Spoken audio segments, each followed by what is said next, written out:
मुझे लगता है यह मेरा कुत्ता नहीं है। सभी को नमस्ते। मैं आमतौर पर इस तरह की चीजें पोस्ट नहीं करता, लेकिन मैं चीजें देख रहा हूँ, महसूस कर रहा हूँ, और अब मुझे पता नहीं चल रहा कि यह सब सच है या मैं बस पागल हो रहा हूँ। मेरी बहन ने कहा कि मुझे ऑनलाइन लोगों से बात करनी चाहिए, शायद इससे मदद मिले, तो मैं यहाँ हूँ। ये सब तब शुरू हुआ जब मेरी छोटी बहन मेरे लिए एक कुत्ता लाए। 6 महीने का गोल्डन रिट्रीवर पिल्ला, नर्म सफेद फर, छोटे पंजे, बड़ी भूरी आंखें, हिलती हुई पूंछ, सब कुछ बिल्कुल परफेक्ट। उसने उसका नाम रखा मिल्की।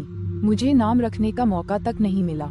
उसने कहा ये नाम उसे सूट करता है, और खैर वह मेरी बहन है, मैं मना नहीं कर सका। अब आपको कुछ समझना होगा, मैं ऐसा इंसान नहीं हूँ जो आसानी से रो पड़े या जल्दी किसी से जुड़ जाए।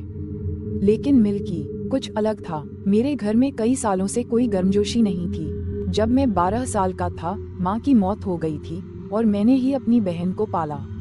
मेरे पिता, वो अच्छे थे, लेकिन टूटे हुए, डबल शिफ्ट करते, देर से घर आते और खाली जगहों में यूं देखते जैसे वहाँ कोई भूत खड़ा हो।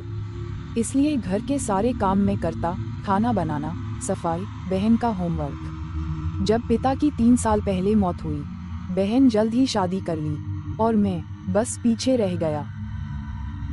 तो हाँ, जब उसने मुझे वो छोटा सा फर का गोला दिया, मेरे अंदर कुछ टूटकर खुल गया।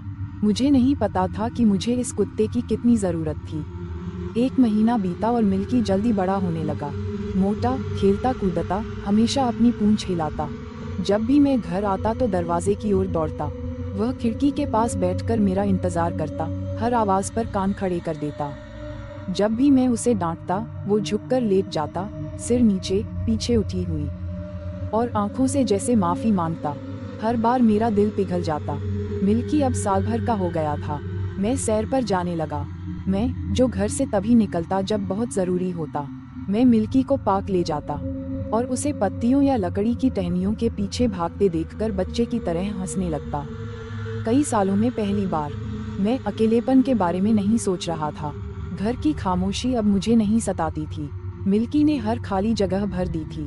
फिर एक वीकेंड पर, न जाने क्यों, शायद पुरानी यादों के कारण या बस बोरियत में, मैंने सोचा कि पुराने फैमिली केबिन जाऊं। शहर से करीब 2 घंटे की ड्राइव, जंगलों के बीच।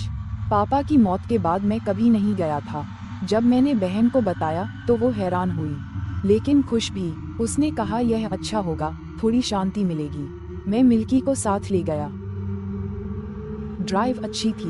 मैंने खिड़की नीचे की ताकि मिल्की अपना सिर बाहर निकाल सके, हवा में जीभ लटकाते हुए। उस पल मुझे लगा, हाँ, जिंदगी ठीक है। लेकिन जैसे ही हम केबिन पहुंचे, कुछ अजीब लगा। जंगल अलग लग रहा था, हवा भारी थी, जैसे पेड़ सांस रोक रहे हों। मैंने मिल्की को घर के अंदर भी पट्टे से बांध कर रखा, क्योंकि दरवाजे पुराने थे और जंगल बहुत घना। पहली रात मेरी नींद एक आवाज से खुली, बिल्कुल मेरे बेडरूम की खिड़की के बाहर से। कुछ चल रहा था, लयबद्ध, धीरे, जैसे कोई टहल रहा हो। मैंने आंखें खोली तो आवाज बंद हो गई।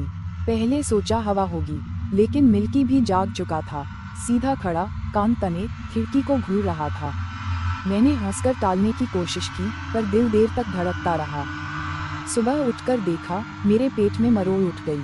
छोटे छोटे मरे हुए पक्षी, चीरे हुए, एकदम अर्धवृत्त में सजे हुए, ठीक खुली जगह के किनारे पर।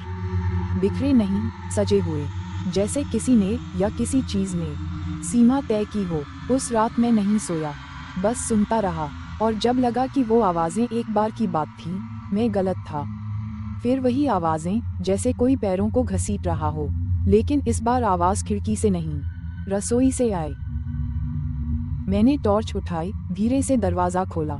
मिल्की मुझसे पहले भाग गया। लकड़ी पर पंजों की खटखट सुनाई दी। जब मैं रसोई पहुंचा, कुछ नहीं, बस सन्नाटा।